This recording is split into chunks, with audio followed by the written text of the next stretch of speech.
Então vamos elevar nosso pensamento a Deus, nosso Pai, nosso Criador. As ondas do pensamento superior, as correntes mentais, que nós tanto almejamos para a nossa vida, que nos traz saúde, equilíbrio, paz, tranquilidade, bom ânimo, disposição. Como é importante para nós alcançarmos esse estado mental superior, na busca do nosso equilíbrio físico, do nosso equilíbrio espiritual.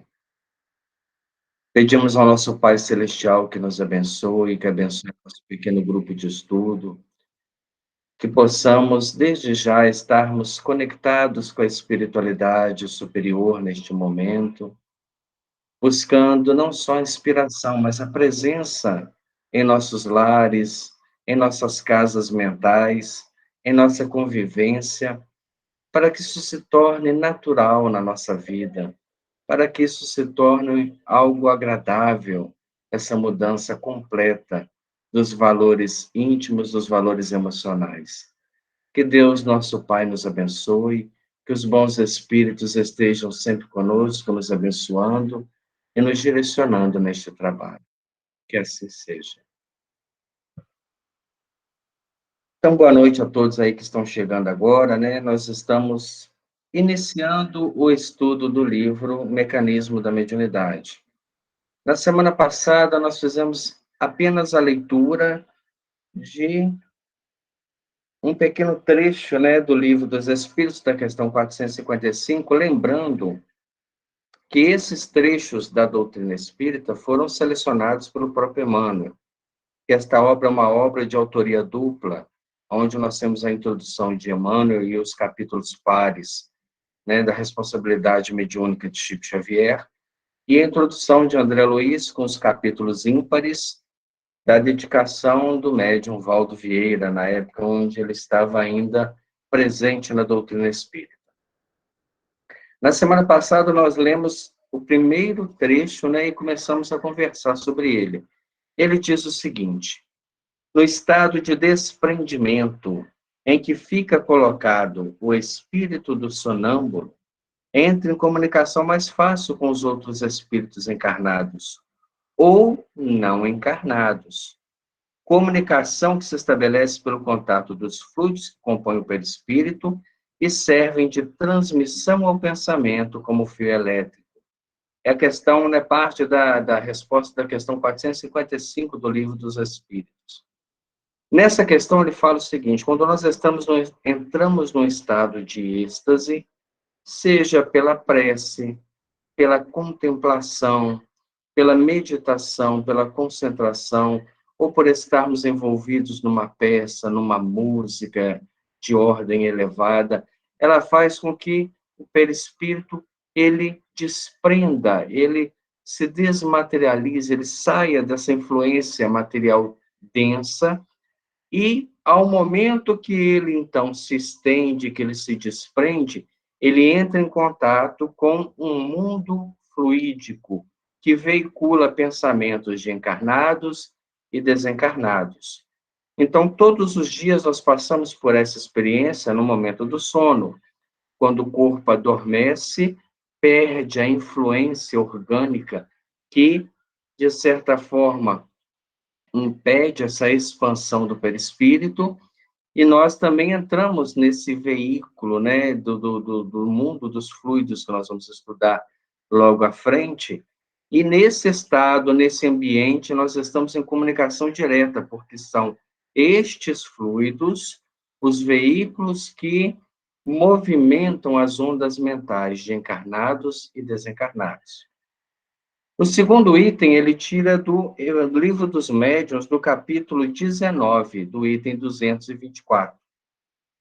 E diz para nós o seguinte: salvo algumas exceções, o médium exprime o pensamento dos espíritos pelos meios mecânicos que lhes estão à disposição. E a expressão desse pensamento pode e deve mesmo, as mais das vezes, ressentir-se da imperfeição de tais meios. que ele quer falar para nós, né, nessa passagem? Por exemplo, um artista, um músico, ele expressa a sua inspiração através do recurso que ele tem, que é o conhecimento de música, da composição, da orquestração, de formar, né, às vezes, uma peça toda. Assim como um escritor que está escrevendo uma obra, né, que ele acha que é de próprio punho, mas naquele momento ali ele está tão envolvido que ele começa a expandir o perispírito. E expandindo o perispírito, naturalmente, ele entra em contato com esses fluidos que vinculam as inspirações do mundo espiritual e acabam por trazer até ele essa inspiração. O médium, por si só, no estado de concentração, ele também vai ser intermediário do pensamento dos espíritos e vai sofrer a influência dos seus próprios defeitos, suas próprias avaliações, seus próprios conceitos. Por isso, uma mente muito mais enriquecida, com muita literatura, com muita cultura, pode exprimir um instrumento muito mais fidedigno à comunicação. Mas ele começa esse trecho ressalvando, né, salvo algumas exceções. Que exceções são essas? Que a comunicação não se dá através dos médiuns. Ela pode se dar através da transcomunicação instrumental, de instrumentos eletrônicos, que não vão interferir tanto, porque não são seres pensantes. São apenas instrumentos que captam ondas eletromagnéticas, e à medida que essas ondas eletromagnéticas vão que esses instrumentos vão ficando assim, mais sensíveis, eles podem captar, decodificar e transmitir. Lembrando a todos, qualquer dúvida, qualquer apontamento, tá? A gente não tem pressa nenhuma de dar sequência à obra. Capítulo 26 do Evangelho segundo o Espiritismo, item 9. A mediunidade não é uma arte, nem um talento, pelo que não pode tornar-se uma profissão. Claro que isso está no capítulo, no livro que encerra a moral da doutrina espírita. Ela não existe sem o concurso dos espíritos. Faltando estes, já não há mediunidade. Então, o que ele fala para nós aqui? Numa tradução muito, né, superficial. Espíritos sérios não se vendem, não fazem nenhum tipo de troca, nenhum tipo de oferta, não orientam ninguém à troca de alguma coisa. Qualquer sentimento dessa natureza é de origem inferior. Qualquer empreiteiro de sessão que esteja abrindo aí qualquer trabalho de orientação, de ver futuro, de ver passado, cobrando, é alguém que está associado a espíritos desvinculados da doutrina espírita. Porque ele deixa bem claro, a mediunidade ela não é uma arte, ela não parte de nós, ela não é um talento, ela é um dom. E esse dom ele não pode ser usado como profissão. Na verdade, ela é um sentido. Como nós não cobramos ninguém porque estamos olhando ou porque estamos ouvindo. Do livro Céu e Inferno, esse é muito profundo quando ele fala para nós. Por toda a parte, a vida e o movimento, a vida e movimento. Nenhum canto do infinito despovoado. Nenhuma região que não seja incessantemente percorrida por legiões inumeráveis de espíritos radiantes, invisíveis aos sentidos grosseiros dos encarnados, mas cuja vista deslumbra de alegria e admiração as almas libertas da matéria. É a primeira parte, né, no capítulo 3 do livro O Céu e o Inferno.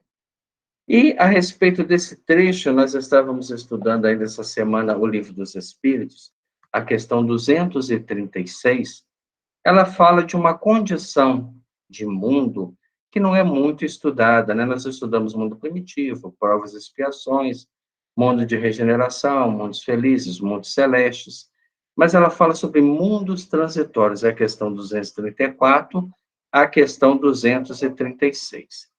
E a questão 236, há quase que um debate de Kardec com os espíritos a respeito desta condição, o que vem a bater, né, com essa opinião dada no livro Céu e Inferno, que não há nada desabitado. Na questão 236, ele pergunta: os mundos transitórios, por sua natureza especial, são perpetuamente destinados a espíritos errantes? E a resposta é sucinta, ele diz: não, se eles são temporários. Na sua posição é apenas temporária. É um período, é uma fase que esse mundo passa e que abriga esses tipos de espíritos. São eles, volta Kardec a questionar, ao mesmo tempo habitados por seres corporais? Então, as almas que habitam os mundos transitórios têm corpos? E os espíritos dizem: não, sua superfície, a superfície deste mundo, é estéril. Aqueles que os habitam não têm necessidade de nada, de alimentação, não tem necessidade de hidratação, não tem necessidade de construção. Aí começa a ficar interessante esse debate, né? E ele fala: essa esterilidade é permanente ou resulta de uma natureza especial, né? Esse mundo transitório será perpetuamente estéril? E eles novamente voltam na tecla: não, são estéreis transitoriamente, eles estão num processo. É um momento que eles estão estéreis. E mesmo neste momento, eles estão sendo povoados. Esses mundos, volta Kardec a perguntar, então devem ser desprovidos de belezas naturais, porque eles são estéreis. Eles não têm vegetação, eles não têm, né, florestas, eles não têm oceanos. E os espíritos respondem já de uma forma elucidativa. A natureza se traduz pelas belezas da imensidade, que não são menos admiráveis das que chamais belezas naturais. Então, as almas que habitam os mundos transitórios têm uma outra contemplação de beleza. Aí vem a parte cruciante, né, dessa questão. Visto que o estado desses mundos é transitório, a Terra, o nosso planeta, estará um dia nesse mesmo estado? E a resposta é fantástica. Jesus Espíritos já esteve. Em que época, pergunta Kardec? Durante a sua formação. Então, mesmo naquele momento onde os elementos estavam ainda, né, nos ensaios da matéria que nós conhecemos hoje, o nosso planeta já era habitado. Nós já tínhamos aqui uma vastidade de espíritos que, com a sua presença, né, por serem espíritos errantes, mas de um nível superior, que não demandam nenhum tipo de necessidade como nós temos, eles contribuíram de alguma forma para a psicosfera do próprio planeta. E o que bate com aquilo que está no céu e inferno dizendo: por toda parte a vida e o movimento. Nenhum canto do infinito despovoado, nenhuma região que não seja incessantemente percorrida por legiões inumeráveis de espíritos radiantes, invisíveis aos sentidos grosseiros dos encarnados, mas cuja vista deslumbra de alegria e de admiração as almas libertas da matéria. Então, nosso próprio planeta, né, naqueles ensaios para a realidade que nós temos hoje, já foi um mundo transitório e que recebeu essas almas e que, de alguma forma, contribuíram para o que nós temos hoje.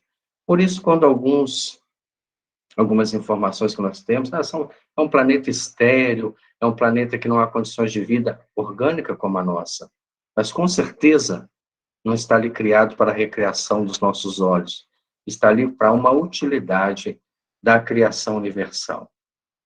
E o último item, né, que faz a abertura para que nós entramos na introdução, fala justamente o seguinte: São extremamente variados os efeitos da ação fluídica sobre os doentes, de acordo com as circunstâncias.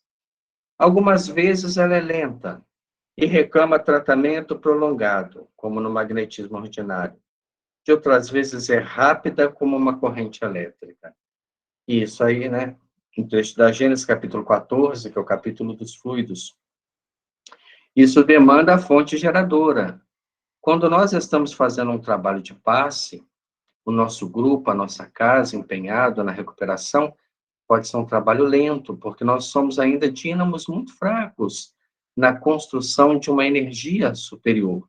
Mas, por exemplo, Jesus curava olhando, falando, tocando, sendo tocado, porque era uma fonte de energia extremamente potente. Então, ele tinha essa capacidade de direcionar muita energia e reconstruir, e curar e aliviar. São 5 itens, cada um tirado de uma obra básica, foram pescados por Emmanuel, dando uma tônica do que vem a ser o estudo dessa obra. Primeira parte da introdução, né? Mediunidade, palavras de Emmanuel. Acena-nos a antiguidade terrestre com brilhantes manifestações mediúnicas a reportarem da história. Discípulos de Sócrates referem-se com admiração e respeito ao amigo invisível que o acompanhava constantemente. Quem estudou aí, né, parte da literatura grega, Sócrates, Platão, vai ver que por diversas vezes ele fala de Daimon. E Daimon era um ser inteligente que o acompanhava. E ele diz que Daimon estava entre ele e o pensamento das pessoas. Fazia reflexões profundas para que a sua filosofia pudesse ser, de certa forma, entendida. E nós, quando abrimos o Evangelho, a introdução do Evangelho segundo o Espiritismo, e pegamos o resumo, né, das teorias de Sócrates e Platão, que é o resumo da própria doutrina espírita, vemos como esse médium, filósofo, e que tinha consigo Daimon, né, que depois as denominações chegou ao nome de demônio, mas Daimon, na verdade, na definição grega, nada mais é que um gênio. Ele era uma companhia espiritual que o filósofo tinha para discutir a sua filosofia e para passar para a humanidade. Reporta-se Plutarco ao encontro de Bruto, certa noite, com seus perseguidores desencarnados a visitá-lo em pleno campo. Nós sabemos que Bruto, né, Marco Júnior Bruto, era senador romano, junto com Caio Cássio Longino, eles tramaram a morte do imperador Júlio César. Então, com certeza, ele tinha, né, companhias espirituais que, certa vez, surgiram para ele em pleno campo. Em Roma, no templo de Minerva, Pausânias, ali condenado a morrer de fome, passou a viver em espírito monoideizado, na revolta em que se alucinava, aparecendo e desaparecendo aos olhos de circunstantes assombrados durante largo tempo. O ódio que aquele espírito alimentou, pelo tipo de execução que sofreu. Que imagina que é você ter que morrer de fome, você ser colocado em um lugar onde todos em volta têm recurso e você minando a sua vida. Então, aquele ódio, aquela ideia fixa fez com que ele se prendesse àquela realidade e o seu pensamento fazia com que ele se materializasse a ponto de ser visto pelas pessoas e desmaterializasse logo em seguida.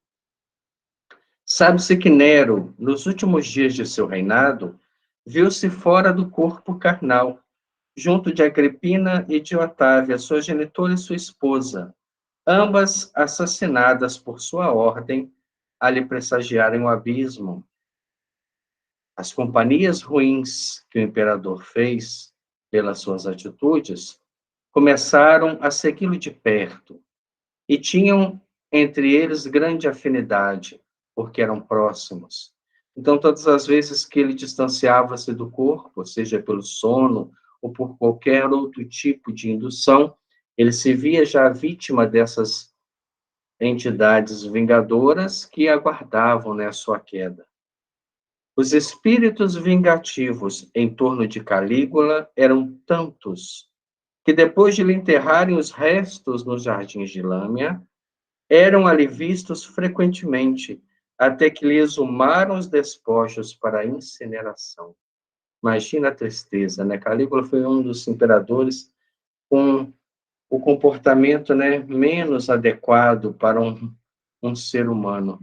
E ele tinha tantos perseguidores espirituais, de tantos que ele havia executado, que eles aguardavam em volta daquele corpo, que talvez ainda prendesse o espírito por não estar pronto, porque ele também foi assassinado. Então, logo desenterraram os restos mortais e queimaram aquela carcaça em decomposição, liberaram ele em espírito para que os obsessores o tomassem por completo. Todavia, continua Emmanuel fazendo uma viagem para nós. Onde a mediunidade atinge culminâncias é justamente no cristianismo nascituro.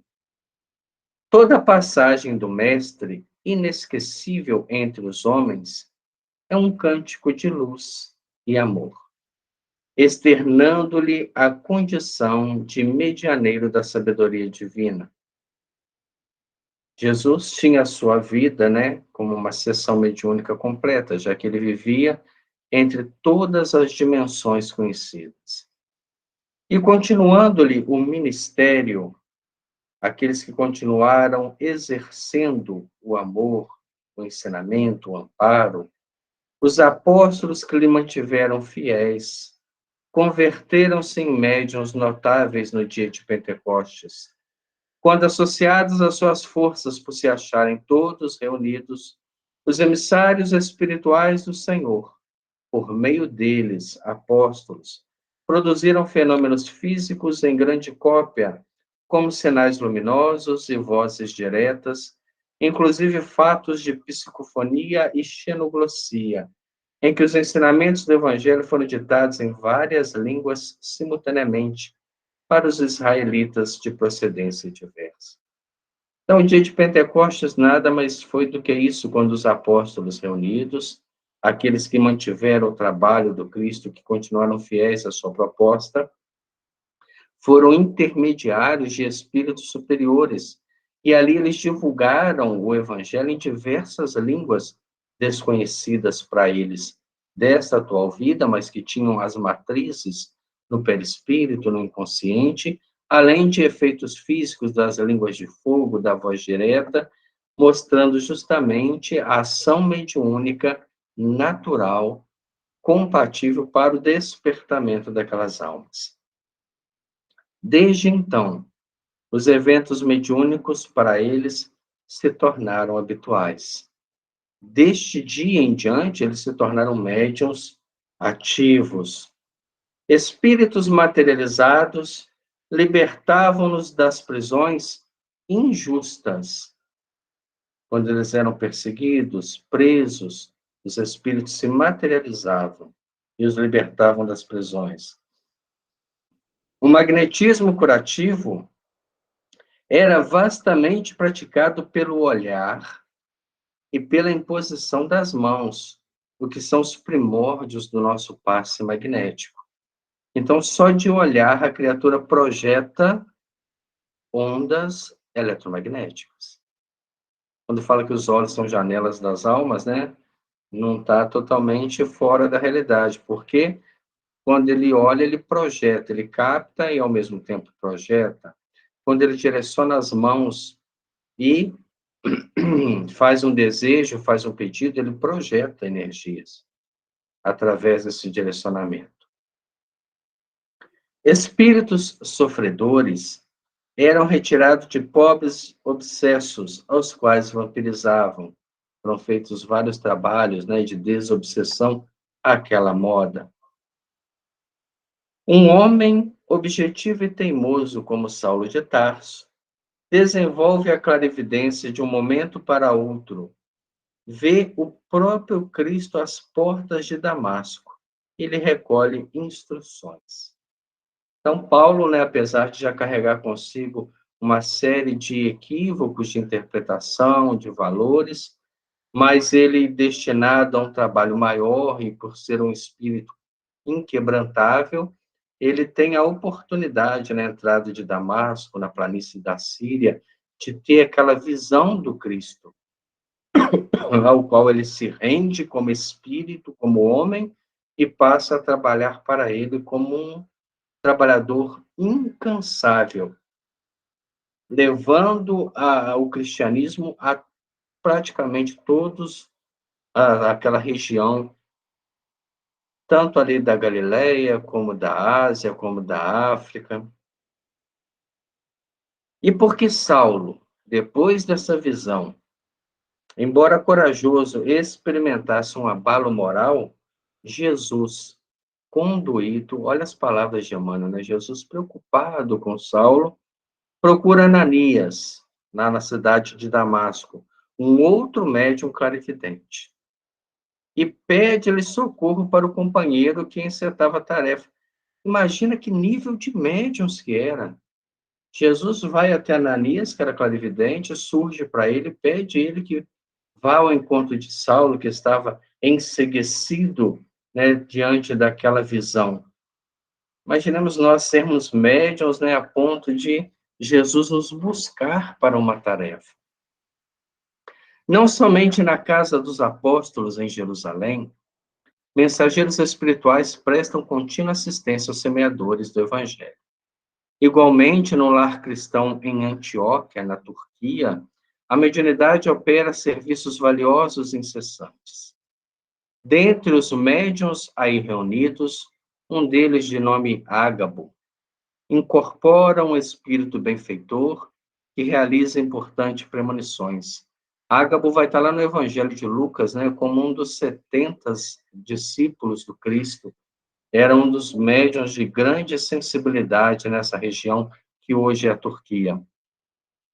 E nessa mesma igreja, vários instrumentos medianímicos aglutinados favorecem a produção da voz direta, consignando expressiva incumbência a Paulo e Barnabé.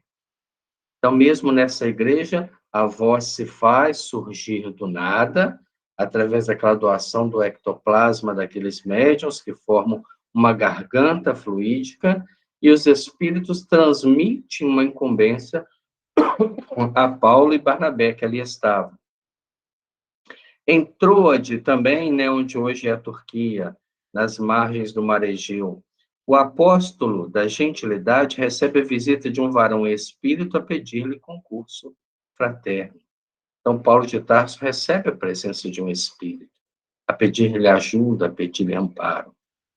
E tanto quanto acontece hoje, os médiuns de ontem, apesar de guardarem consigo a bênção divina, experimentavam injustiça e perseguição.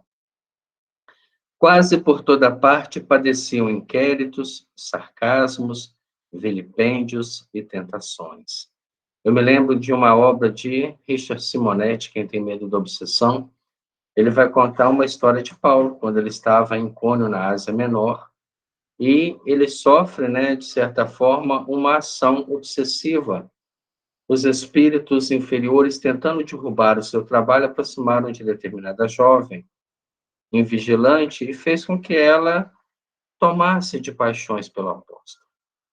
E ela começa a se aproximar dele cada vez mais, até um dia que ela pede uma entrevista em particular.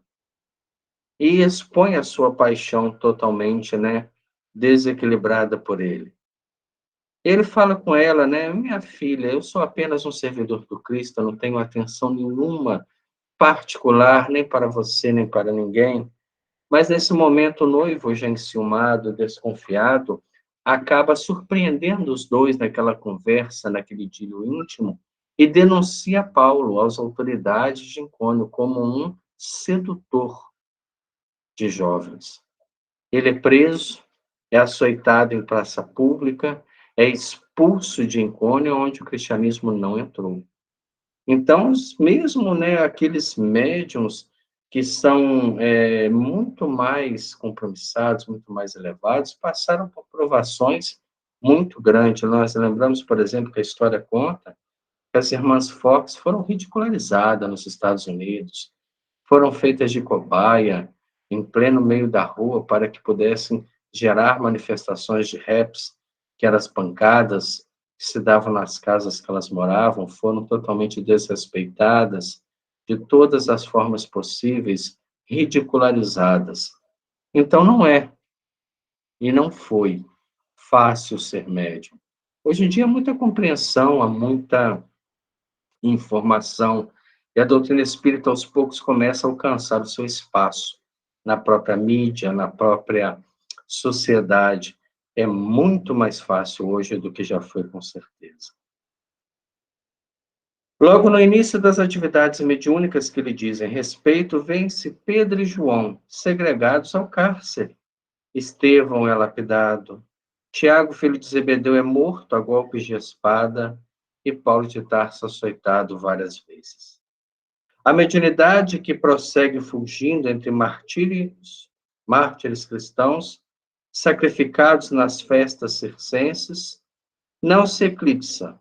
Ainda mesmo quando os ensinamentos de Jesus passam a sofrer estagnação por impositivo de ordem política. Lembremos que no ano 325, no Concílio Ecumênico de Nicéia, quando o imperador Constantino decretou que o cristianismo era a religião do império, houve uma união ali entre política e religião que limitou muito a ação da religião pura, dos ensinamentos puros, das interpretações dos ensinamentos do Cristo. Então, esses impositivos de ordem política limitaram muito o surgimento, natural das faculdades, que eram tão radiantes. Apenas há alguns séculos, vimos Francisco de Assis exalçando-a em luminosos acontecimentos, em curas, principalmente de leprosos. Nós tivemos Lutero transitando entre visões, Teresa d'Ávila em admiráveis desdobramentos, José de Cupertino levitando ante a espantada observação do Papa Urbano VIII, e Swedenborg recolhendo afastado do corpo físico anotações de vários planos espirituais que ele próprio filtra para o conhecimento humano segundo as suas concepções da época. E Emmanuel aqui é tão assim delicado em falar isso, porque Swedenborg, na verdade, ele criou uma nova religião, que era Swedenborgianismo, baseada nos desdobramentos que ele fez e nas realidades que ele interpretou. Ele mesmo tem comunicações na Revista Espírita, nas evocações de Allan Kardec, quando ele tem a oportunidade de dizer que não tinha conhecimento para analisar os espíritos, e alguns deles se manifestavam dizendo serem espíritos muito evoluídos, aos quais ele credenciou várias mentiras, aceitando-as como verdade. Compreendemos assim a validade permanente do esforço de André Luiz, que, servindo-se de estudos e conclusões, de conceituados cientistas terrenos, tenta também aqui colaborar na elucidação dos problemas da mediunidade, cada vez mais inquietantes na vida conturbada do mundo moderno, sem recomendar de modo algum a prática do hipnotismo nos templos espíritas, que fique bem claro, o hipnotismo tem o seu espaço na ciência, psicológica e psiquiátrica. A ele recorre de escantilhão, de inesperado, para fazer mais amplamente compreendidos os múltiplos fenômenos da conjugação das ondas mentais, além de, com isso, demonstrar que a força magnética é um simples agente, sem ser a causa das ocorrências medianímicas nascidas invariavelmente do espírito para espírito. Nós vamos estudar lá na frente a questão do hipnotismo, analisando que as ondas mentais, elas são apenas uma consequência do pensamento que vai ser transmitido. Ela é um veículo, ela não é a causa. Em nosso campo de ação, temos livros que consolam e restauram, medicam e alimentam, tanto quanto aqueles que propõem, concluem, argumentam e esclarecem. Nesse critério, nesse que nós estamos começando, surpreendemos aqui um livro que estuda. Meditemos sobre suas páginas. A mensagem é de Emmanuel, seja agosto de 1959. Então, o espírito humano faz a sua visão daquilo que vem no livro, um livro que estuda, que é necessário meditação, reflexão sobre ele. E nós temos a segunda parte da introdução agora do espírito André Luiz, pelo médium Valdo Vieira, Ante a Mediunidade. O livro, né, as mensagens são de 1959, a doutrina espírita nasceu em 1957, não? O livro dos médiuns é de 1861, nós tínhamos aí praticamente 98 anos. E aí André Luiz começa dizendo, depois de um século de mediunidade à luz da doutrina espírita, com inequívocas provas de sobrevivência, nas quais a abnegação de mensageiros divinos e a tolerância de muitos sensitivos foram colocados à prova, temo-la ainda hoje. A definição é de André Luiz. Incompreendida a mediunidade e ridicularizada. É pesado demais os termos que ele usa, porque como que nós aprendemos mediunidade? Nós aprendemos das experiências daqueles que nos antecederam, que também aprenderam das experiências daqueles que foram mais anteriores a eles.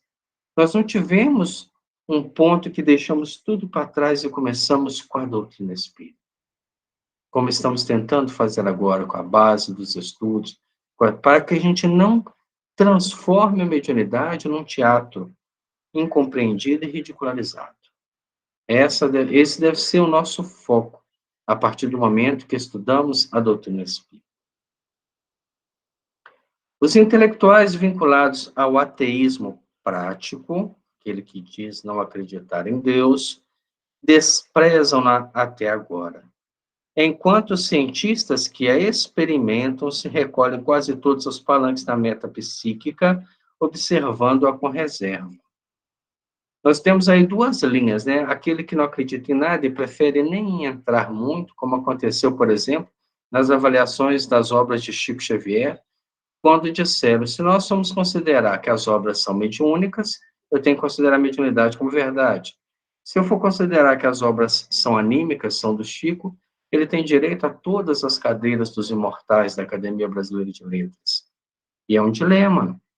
Alguns cientistas que têm algumas informações verdadeiras preferem a metapsíquica, que é a doutrina criada pelo francês Charles Richer, né, que foi prêmio Nobel de Medicina em 1913, ele que descobriu aí, entre outros, a soroterapia, a anafilaxia, era um fisiologista que trabalhou muito, né, em prol da humanidade, e estudou fenômenos mediúnicos com um cunho científico, dando vários nomes e termos científicos para aquilo que nós já tínhamos totalmente explicado por Allan Kardec. Junto deles, porém, os espíritas sustentam-lhe a bandeira de trabalho e revelação, conscientes de sua presença e significado perante a vida. Taxados muitas vezes de fanáticos, prosseguem eles a feição de pioneiros, desbravando, sofrendo, ajudando, construindo, atento aos princípios enfeixados por Allan Kardec em sua codificação basilar. Então, né, nesse meio termo, entre aqueles que olham com uma certa desconfiança ou aqueles que querem estudar no campo científico, está a doutrina espírita, que tem a parte mediúnica associada à parte moral cristã, sendo desbravada por criaturas corajosas que sustentam esses aspectos da doutrina para o crescimento, entendimento e a própria depuração do fenômeno mediúnico sobre valores morais. Alguém disse que os espíritas pretenderam misturar no espiritismo ciência e religião, o que resultou em grande prejuízo para a parte científica.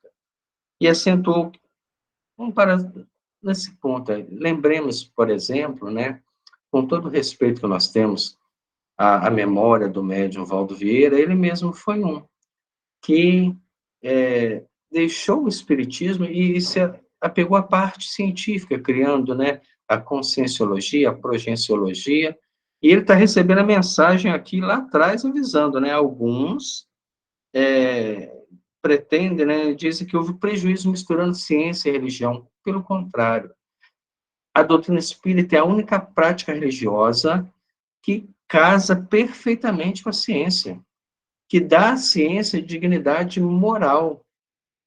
Dissociá-la é criar uma nova metapsíquica com nome diferente, ou uma parapsicologia renovada. Nós já temos tudo isso criado. Basta que a gente estude e aplique os recursos morais na transformação do próprio ser. E acentuou que um historiador, ao analisar as ordenações de Carlos Magno, não pensa no alento. Que um fisiologista, analisando as contrações musculares de uma rã, não fala em esferas ultraterrestres. E que um químico, ao dosar o azoto da lecitina, não deixa de impressionar-se por nenhuma fraseologia da sobrevivência humana. E estes veem apenas com os olhos da matéria. Acrescentando que em metapsíquica, a doutrina de Charles Richer, é necessário proceder de igual modo, abstendo-se o pesquisador de sonhar com mundos etéreos ou emanações anímicas, de maneira a permanecer no terra-terra, acima de qualquer teoria, para somente indagar muito humildemente se tal ou tal fenômeno é verdadeiro, sem o propósito de desvendar os mistérios de nossa vida pregressa ou vindoura. Lembra-nos aqueles que assistiam os fenômenos das mesas girantes por mais de 3 anos e queriam entender o fenômeno, mas não queriam a moral que estava por trás do fenômeno. Talvez a metapsíquica tenha essa mesma ideia, ela até admite que existe o fenômeno, mas não quer se preocupar com por quê, para que ele existe, qual a finalidade. Os espíritas, contudo, apesar do respeito que consagram à pesquisa dos sábios, não podem abdicar do senso religioso, que lhes define o trabalho. Julgam lícito reverenciá-los, aproveitando-lhes os estudos e equações, qual nos conduzimos nessas páginas, tanto quanto eles mesmos, os sábios, lhes homenageiam o esforço utilizando o campo de atividade, para que experimentos e anotações. Consideram os espíritas que o historiador, fisiologista e o químico podem não pensar no além-túmulo, mas não conseguem avançar desprovido de senso moral, porquanto o historiador, sem dignidade, é veículo de imprudência, o fisiologista, sem respeito para consigo próprio, quase sempre se transforma em carrasco da humanidade. Lembremos aí da Segunda Guerra, quantas experiências fisiológicas foram feitas de baixo nível, e o químico desalmado facilmente se converte em agente da morte. As piores armas que nós temos são de origem nuclear, armas químicas, armas que degradam a própria construção orgânica do planeta. Se caminham atentos à mensagem das esferas espirituais, isso não quer dizer que se prendam, né, que se enquistem na visão de mundos etéreos, para o enternecimento beatífico e esterilizante, mas para se fazerem elementos úteis na edificação de um mundo melhor. Se analisam as emanações anímicas, é porque desejam cooperar no aperfeiçoamento da vida espiritual no planeta, assim como na solução dos problemas do destino e da dor, junto da humanidade, de modo a esvaziarem penitenciárias e hospícios. Olha que visão que ele põe para nós, né? Como objetivo da doutrina religiosa. E se algo procuram acima do terra-terra, esse algo é a educação de si mesmo, por meio do bem puro aos semelhantes, com que aspiram sem pretensão a orientar o fenômeno a serviço dos homens, para que o fenômeno não se reduza a simples curiosidade de inteligência. Lembramos, né, da missão de William Crookes, quando a coroa inglesa deu a ele a missão de desvendar a farsa espírita, e por 3 anos ele teve a presença da médium Florence Cook, que se dedicou exclusivamente à manifestação do espírito de Kate King, da materialização desse espírito para que ele pudesse estudar. E ele chega à conclusão de dizer, né, não digo que isso é possível, nem digo que isso é real. Chegou, estudou com cunho científico, mas deu seu veredito da realidade.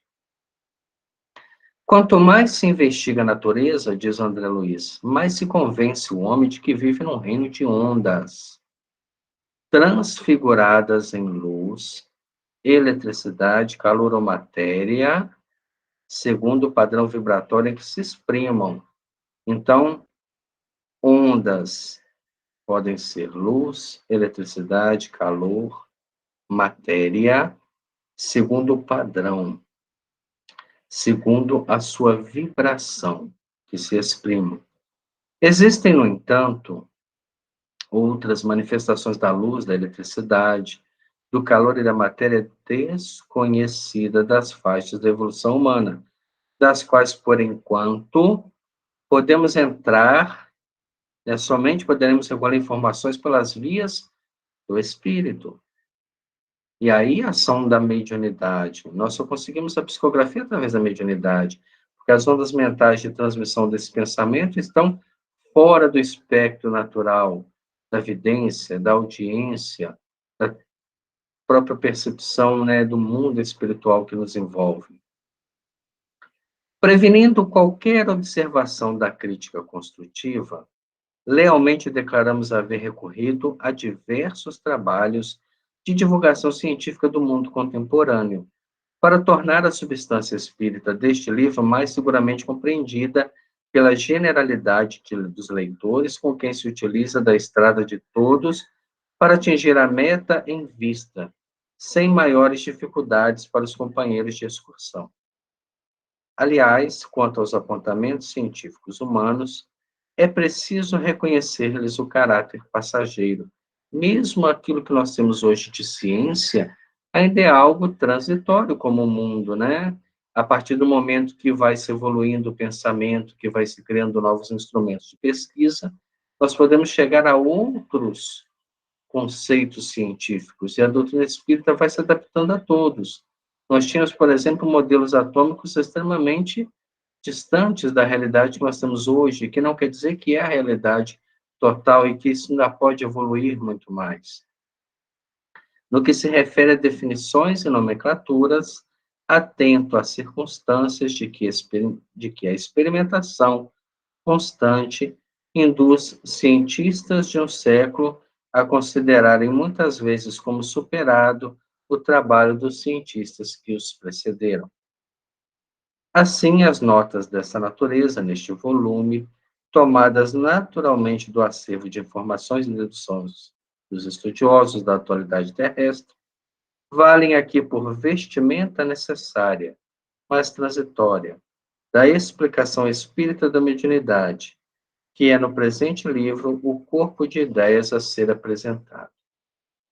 Não podemos esquecer que a obrigação de cultuar a mediunidade e depurá-la, né, acrisolá-la, aparelhando-la com recursos preciosos ao conhecimento de nós mesmos. A parapsicologia nas universidades, o estudo do mecanismo dos cérebros e dos sonhos, do magnetismo e do pensamento, nas instituições ligadas à psiquiatria e às ciências mentais, embora dirigidos noutros rumos, chegarão igualmente à verdade. Mas antes que se integrem conscientemente no plano da redenção humana, orelemos por nossa vez a mediunidade à luz da doutrina espírita, que revive a doutrina de Jesus no reconhecimento de que não basta a observação dos fatos em si, mas também que se fazem indispensáveis a disciplina e a iluminação dos ingredientes morais que os constituem, a fim de que se tornem fatores de aprimoramento e felicidade em benefício da criatura em trânsito para a realidade maior. André Luiz Uberaba, 11 de agosto de 1959. Então, nós temos aí duas introduções, uma muito filosófica e história de Emmanuel, e a outra já com cunho científico de André Luiz, que é a característica de cada espírito. E André Luiz começa a nos preparar para o estudo. Primeiro, Emmanuel dá a tônica dizendo que nós temos uma série de obras dentro da doutrina espírita, cada uma com um aspecto. E esta específica, né, e mais outras que nós temos, ela é destinada a um livro que ensina-nos a estudar, a discutir, a perquirir cada conceito, cada ideia. E André Luiz conta também que ele pesquisou, né, através de vários trabalhos científicos, mostrando que a mediunidade, ela tem esse lado, ela tem esse campo, que a mediunidade ela precisa ser investigada realmente. Hoje nós temos alguns núcleos já em universidades que estão analisando a mediunidade. Nós temos, por exemplo, né, na Universidade de São Paulo, através do Dr. Sérgio Felipe de Mello, a matéria, né, Medicina e Espiritualidade, que vem estudar todas as funções da glândula pineal. Nós temos na Universidade Federal de Juiz de Fora já um trabalho de magnetismo, trabalho, né, de passe a doentes, porque já colheram justamente o resultado dessa exposição magnética que essas pessoas se põem e o retorno orgânico, o retorno, né, dos benefícios que são muito grandes. Então, nós temos, assim, diante de nós a oportunidade de adentrarmos um campo científico, mas sempre focando a mediunidade, porque a mediunidade com Jesus é o aproveitamento de um recurso que é natural do ser humano. Aí alguém pode dizer, mas eu nunca manifestou nada em mim, eu nunca tive nenhum tipo de percepção. Ela está em estado latente. Cada um de nós, ela é orgânica. Na leitura de Emmanuel, ele deixa bem claro que depois, né, quando estava encerrando, né, quando Jesus já tinha partido, estava lá no dia de Pentecostes, aqueles discípulos que continuaram leais ao Cristo. E ele cita isso porque nós temos a triste, né, dissidência de um discípulo. Eles despertaram recursos magnéticos. A partir daquele momento, até ali então, eles tinham sido apenas aprendizes. Eles viram Jesus curar, viram fazer uma série de feitos, mas deles mesmo não partiu nada. Daquele momento em diante, quando a compreensão abrange o espírito e eles passam a ver as potencialidades de cada alma, eles operaram curas, eles conversaram com espíritos, eles falaram em línguas diversas, eles andavam pela rua e os doentes eram colocados à sombra de Pedro, de João, e eram curados apenas pela irradiação do perispírito. Então, nós vemos assim, por que isso não acontece mais? Ah, nós não necessitamos mais de mediunidades que chamem atenção para uma questão social, mas a mediunidade, ela é muito além disso. Ela é uma ponte que nos liga ao mundo dos espíritos que está ao nosso lado, que está nos envolvendo agora a todos. E por que não temos essa percepção? O que está faltando para alcançarmos esse tipo de percepção? Com certeza, a instrução é um caminho, conhecer a mecânica do processo é importante, e o título desse livro é muito oportuno, porque ele tem o título de Mecanismo ou Processo da Mediunidade, a nível científico e a nível espiritual, e, ao mesmo tempo, estar apto a assumir compromissos, a ter disciplina, a cobrar de si mesmo e não dos outros, a expor-se a holocaustos emocionais, a sofrimentos que depuram, a saber conviver com o próximo, a saber lidar com a adversidade, porque à medida que você vai se sensibilizando para o processo de vida, nós vamos nos tornando mais sensíveis a todas as correntes mentais e saber selecioná-las, saber aquelas que nos fazem bem, que nos dão dignidade, escolher as ondas mentais superiores, que é o nosso próximo capítulo, né? Ondas e percepções dentro de uma visão geral. Nosso próximo estudo a gente vai estar aqui com uma organização diferente, né? Que nós vamos estar trabalhando com um quadro para tentar ampliar a percepção desta realidade, porque o nosso pensamento, ele é um ser vivo, ele é a expressão da alma encarnada, ele é a expressão da alma desencarnada, porque ela não para de pensar.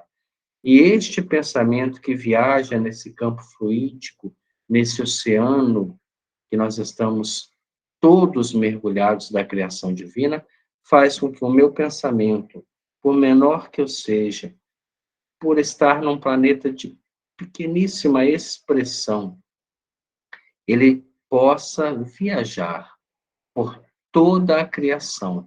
Desta forma, Deus, onde estiver, que nós não temos capacidade para analisar, sabe o que estamos pensando.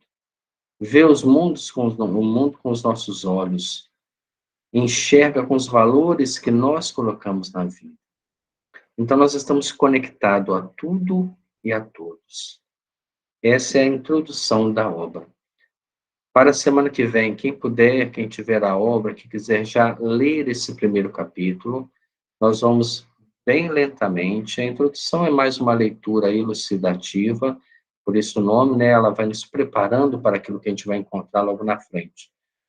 Justamente para gerar dúvidas, para gerar questionamentos, para que a gente possa trocar experiências e esgotar, né, assuntos a nível assim, da nossa capacidade. E aquilo que fugir, nós pesquisarmos para a próxima semana.